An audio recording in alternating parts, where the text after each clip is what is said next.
Everyone, in this session we're going to talk about getting great prints from your lab. I want to show you how to preview, adjust, and prepare your image files for printing. No one wants to send images to a lab and get back disappointing prints.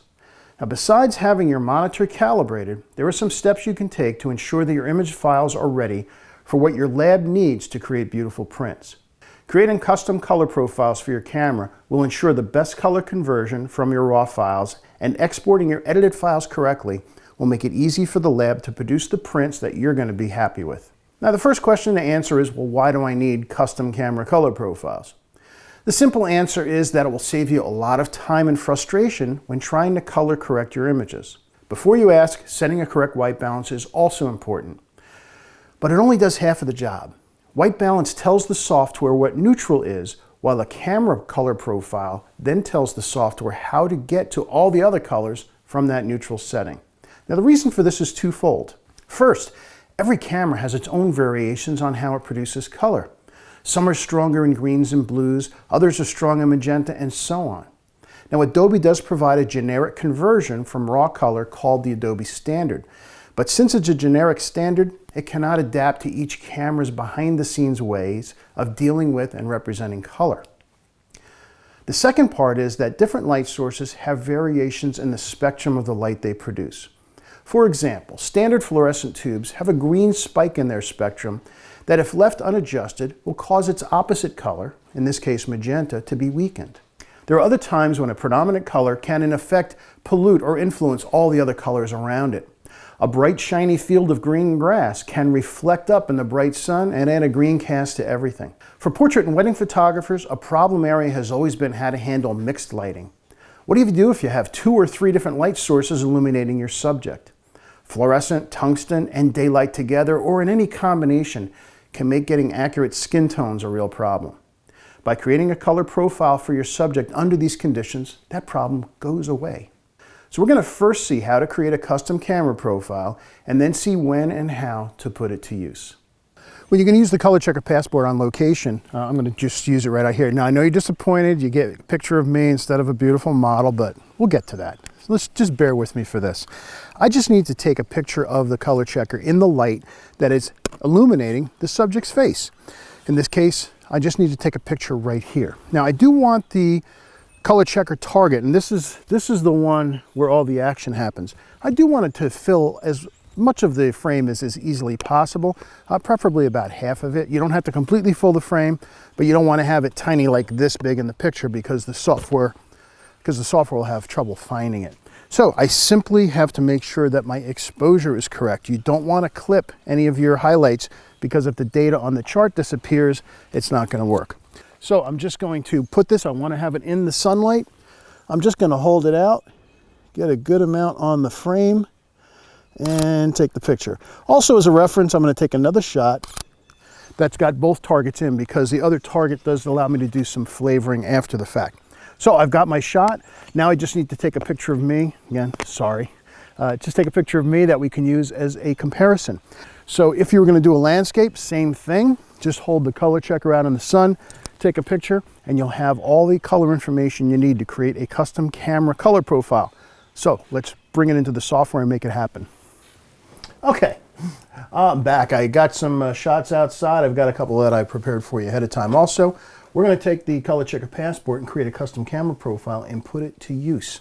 Again, probably one of my favorite accessories. We've all bought stuff over the years as photographers that we tried for a little bit and ended up in a box in a closet somewhere that we've never seen again. I promise you, you get one of these and you start using it, you won't want to ever shoot without it. It's one of my favorite accessories. So let's see it in software. Okay, so I'm in Lightroom. I'm going to start here. I'll do it first in Lightroom, and then I'll show you how you do it in Photoshop if you're not a Lightroom user. If you use both of them, do it in Lightroom because it's a lot simpler. It's easy, it's built in, and when you create a profile in Lightroom, then Adobe Camera Raw sees it, and by the way, vice versa. So, as simple as, here's my shot on the screen, and I want to take a look at the histogram, and I see there's no clipping, because if you clip anything and there's data missing, you won't be able to create a profile. Also, by the way, obviously this has to be a raw file. You can only apply a custom profile to a raw, not a JPEG, because it's already built in there. So I've got my file, and when you install the software that comes with a color checker, or you can download it from xwritephoto.com, and you simply go to File, Export with Preset, Color Checker Passport. Give it a name. Well, I'm going to call it Session 3, because that's what video this is for. And I hit Enter. That's it. That's how complicated it is to create a custom camera profile. You just take a picture of it, make sure it's exposed correctly. You don't have to white balance or do anything to it, because remember, it's going to go look at the raw data. It takes about 45 seconds. When it's done, it tells you Lightroom needs to be restarted so that it can see the profile, because it kind of refreshes when it starts up. There's my message, Lightroom needs to be restarted. I'm not going to do that because, like any good cooking show, I had one in the oven for you. So here's my chart. Let's take a look at the chart first. Let's see what happens when we apply our profile to this particular shot. So pay attention in particular to these blues along here, this purple and magenta, and by the way, red and green are going to be affected as well. Now, profiles are applied in the Develop module in Lightroom on the last tab down, Camera Calibration, and I called this one X-Rite Series 3. Now, watch what happens when I do this. Do you see all those colors jump? In fact, let's zoom in a bit so you can see that a little better. I'm going to turn it off. So we'll go back to the Adobe Standard. Here's the Adobe Standard, and you can see in particular these blues, these purples, this green somewhat. And when I apply the profile, you can see all those colors jump. Now they are accurate. Now, if you even look at the thing with your own eyes, you can see that you've lost color when you bring it in. And again, that's what we're after. We're after preserving color from capture to edit to output. So when we're going to send this file to a lab, we want to make sure the colors in the file are the best they can be. So then I just take the rest of the images in the shoot and I can apply it. Oh, I can also white balance here, by the way. White balance and profile work together. The white balance sets the neutral. The profile then says, well, how do we get the red, green, and blue from there? So I'm going to go ahead and apply. Now I see my captured as shot color temperature that my camera figured out was 4750. When I click on the white balance, it changes to 4950. 200 points is not a lot of difference, so it was pretty close. Now I can then take all of the images in my shoot and simply choose Sync, and I want the white balance, the process version, and the calibration, and click on Synchronize. And that's it for the color, basic color editing. All my basic color editing is done at this point. Now you might want to fine tune it and flavor it and adjust exposure and things like that, but basically your color editing is done. Now to show you an example, let me bring up an image. Here's one of yours truly. This is one of the shots that I took. Yeah, I know you wanted to see somebody better, but you got me for now. Let me zoom out of this. And now this image doesn't have a lot of color. I've got the green shirt that I'm wearing right now and a pair of blue jeans. You'll probably see it most in the blue jeans because for some reason blue is one of the colors you lose a lot. So let's come down to calibration, and this is the profile applied. Let me turn it off. Here's the Adobe Standard that you start with, and you can see that the jeans got a little bit lighter, the skin tone lost a little bit of its warmth, and the green lost a little bit of its color. It went a little duller as well. So again, Adobe Standard to the custom profile, and now my color is perfect. Now to show you how dramatic this is, let me just bring up another image. So here's an image out in Utah. This is Arches National Park. And if you've ever been out there, the blue skies are intensely blue. And if you use the Adobe Standard for desert Southwest shots, you're really sacrificing your blues. So let's go ahead and apply the profile for there. Here's my West Daylight Utah profile, and watch the sky when I apply this. And bam, how dramatic, bam, I sound like Emerald. How dramatic was that? That is what the sky looks like out there. If you've never been out there and you think, well, that looks oversaturated, that's what the sky out there looks like. It's really that blue. Now I can send this out to my lab and know that that's what I'm going to get. I'm looking on a calibrated monitor. I've got a custom camera profile for the location. All I have to do at this point is export this as an sRGB file, sRGB JPEG at 100%. And I'm going to get a print back from my lab that looks just like this. Sound easy? It really is. That's all you need to do. I don't have to soft proof in sRGB because that's what my monitor is already showing me. That's what I'm going to see. Calibrated monitor, custom profile, export the file. Let's just go ahead and do that. File, export the photo, and my lab, whoop, I hit the wrong button. Need the glasses. Okay, sorry. File, export photo. I clicked on email photo by mistake. And I want to send it out as a JPEG at 100% quality. I'm not going to do any resizing, and click on export.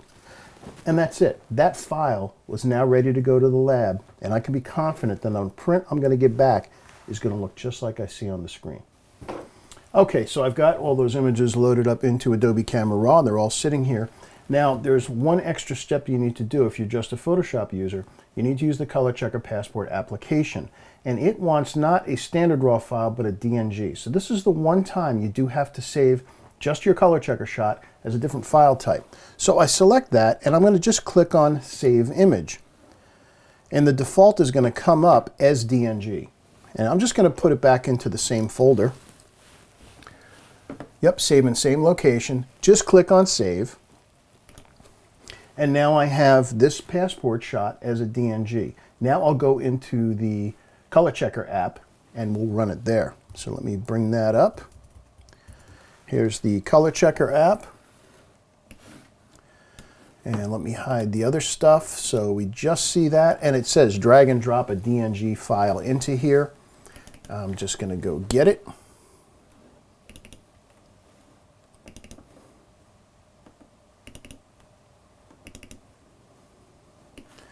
All right, so here's my DNG. I can just drag it into that window, or I can just as easily go to File, Add Image, and then just, that's how I typically do it. Rather than drag it, I usually just add it in.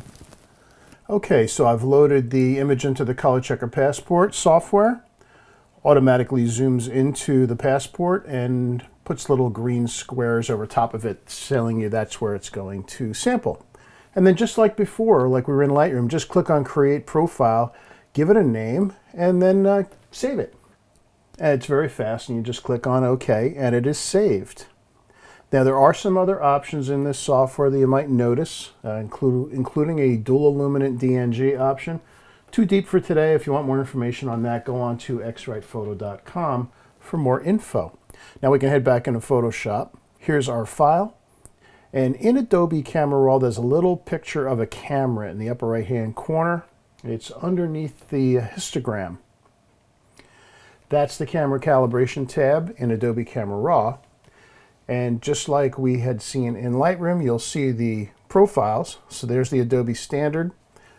Let's go ahead and do our X-Rite Series 3 and apply the profile, and voila, the profiles all snap into place. Then take all the rest of the images on the left-hand side on the film strip, and then right next to where it says film strip in the upper right, you'll see a little sync settings button. Check none, and then choose white balance, camera calibration, and process version, and hit OK. And now all of the images have had the white balance and the camera profile applied to them, just like when we saw in Lightroom. So let's take a closer look and let's see the profile. So when we look at the Adobe standard profile, look, all my blues are gone. We've lost them. We need to get them back. The sky out west is very intense. When we take our custom profile, now we get our blues back. And let's go ahead and open this file into Photoshop so we can see what you need to do to save it. So you can do any other edits you want right now. You do want to make sure that it is an sRGB file. So go under Edit, Convert to Profile. This one already is an sRGB file. If it was not, you'd need to convert it to that. And now you just click Save As. We'll save it as a JPEG file. And you want to make sure that it is at 100% quality or full quality. Click on OK, and now you have a file that is ready to send out to the lab. The beauty is now from Photoshop or from Lightroom, you've got a file that when you send out to the lab, it's going to come back looking like the image you see on your screen. I'm sure it's clear that I'm a big fan of the Color Checker Passport. I don't go anywhere without this thing, and I use it on every shoot I do. Once you start using one, I'm sure you're going to feel the same way. If you're enjoying this series, check the other videos out. The next video in this series is designed for those of you who want to be able to make some of their own prints on desktop inkjet printers. We'll explore the whys and hows of creating and using custom paper profiles for the most accurate prints possible. See you later. Join me then. Bye-bye.